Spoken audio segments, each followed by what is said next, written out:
All right, I'm going to cast on for my swatch for the Anker sweater. I'm going to cast on 30 stitches, and the reason I'm casting on 30, the gauge says there should be 24 stitches in 4 inches.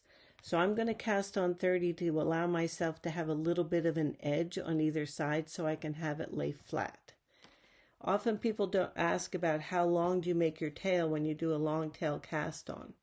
Basically what I'll do is count 1, 2, 3, 4, 5, 6, 7, 8, 9, 10. I'll count 10 or maybe even 20 loops around. So this is 10 stitches. So this is 20 stitches. So then one more, that's 30 stitches. All right. And then I'm going to add a little more because I want to make sure I have extra. So that's how I determine the length of my tail. I'm going to make my slip knot, put my needle through the slip knot and pull it tight. I always use the tail for the forward thread, the one that goes through my thumb. And then when I start the long tail, thumb and forefinger go through the little tent that's made there. The other 3 fingers hold tight. I pull it to the front and I pull it down. When I do that, I'm using my right index finger to hold that stitch in place. Now I'm going to go around the thumb, around the forefinger, through the loop, pull it tight.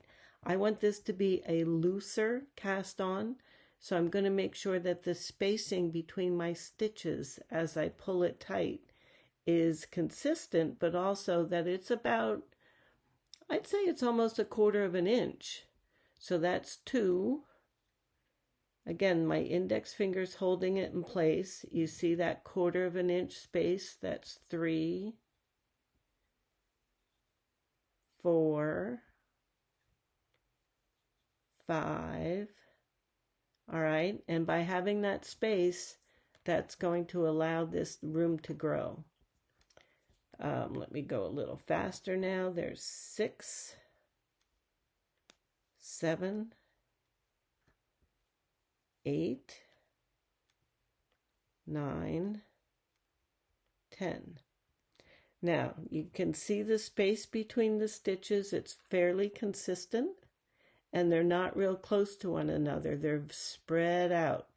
So when the instructions say to cast on loosely, that's what they're talking about. They're not talking about how loose it is on the needle.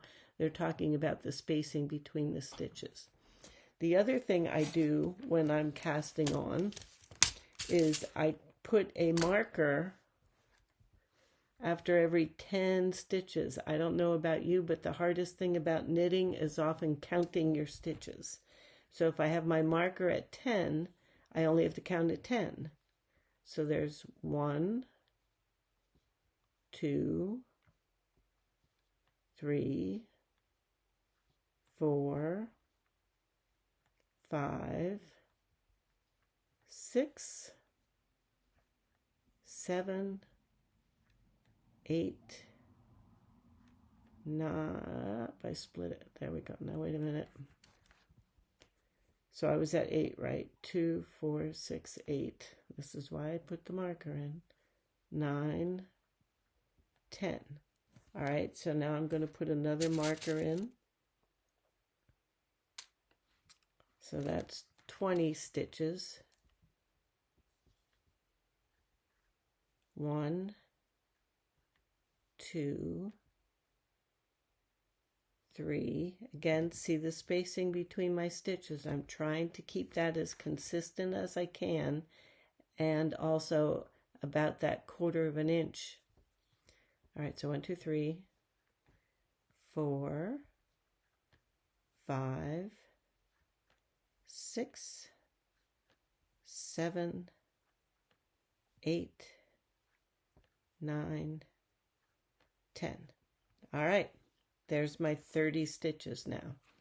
When I do a swatch, I like to put a border on my swatch. It makes it easier for me to measure because I don't have things curling up on me as I'm trying to flatten them out and measure them.